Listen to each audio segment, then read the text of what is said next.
But does that mean that love then, it's like the opposite of addiction, right? Exactly. That's exactly what love is. No, I mean this seriously. So Mark Lewis, friend of mine, colleague, right? Foremost, neuroscientist on addiction. And he was also himself a former addictor, right? So he knows it inside and out, literally. And he basically argues that the disease model that we've had, that what you have is like a disease that you're trying to cure, like you're infected, doesn't account for the data.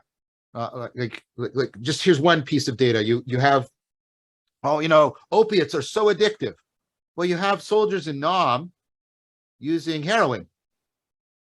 They come back to the United States, and 90% of them just stop using without any problem. That's one piece of a whole, I went to a whole conference about all this empirical evidence that the disease model doesn't work. What you have instead is an agent-arena relationship.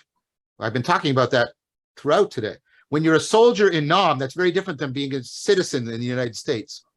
When you take people out of a particular agent-arena relationship, you can snap them free from addiction. That's why the psychedelics, you get people they have addictions that are resistant to treatment, and you get them to have a mystical experience or even a powerful psychedelic experience, and one of those can snap them completely out of the addiction. Well, how is that working with this deep, chemical disease? I'm not saying biochemistry isn't involved. He's arguing against that being the necessary and sufficient factor. He talks about this process he calls reciprocal narrowing. It goes something like this.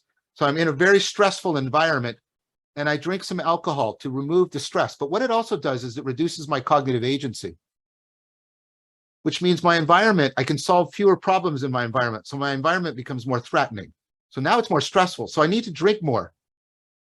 But as I drink more, I degrade my agency. So now my environment gets more and more threatening and more pressing. So I drink more. My cognitive agency and the environment, they're reciprocally narrowing until I get to a place where the environment has no future for me, no possibilities, and I can't be any other than I am, and I'm completely compelled in my behavior. That's addiction. It's reciprocal narrowing. I was literally at lunch with Mark, and I said, but Mark, if reciprocal narrowing is possible, isn't reciprocal opening possible? And he went, of course. Oh my God. You know what reciprocal opening is? Love. That's how you get people to fall in love, not just romantic love, friendship love, fellowship love, familial love, reciprocal opening.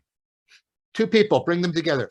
I disclose something of myself, and if you reciprocate by disclosing something about yourself, and then I reciprocate, and we get to see more and more, and we reciprocally open, it's called mutually accelerating disclosure, the work by Aaron. That's the last name of the researcher. That's what love is. Love is the opposite, literally the opposite of addiction.